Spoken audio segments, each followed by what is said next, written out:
Nós temos governo, através de ministros, indicar na comunidade, com outra palavra, nós também como representantes do povo, atende que o promedio de fevereiro de 2015 tem uma solução e esse aí não está em caso. Nós compreendemos que o ministro Whiteman indicar que o Kleinhof e Cerro Loraweg como facilidade de zuiveringssysteem die água lo wordt botado na disponibilidade, que o teste água mesura voor je terug na promete que aqui não chega na destino final para los e nós compreender que aqui não aguardo cumprir. Agora nós está na 27 de fevereiro de 2015, nós temos uma comissão central do Parlamento que é claridade. Qual é a solução?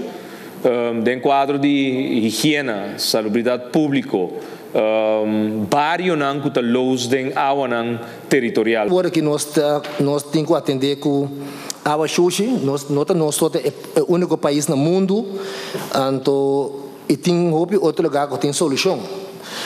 Então, pensei que conta assim atender com água sushi em outro país no Caribe. Nós temos informação disso aí. Nós sabemos que se no Caribe, quizás nada mais adiante que nós tem país que atender melhor que nós, assim que mês nós somos mais melhor.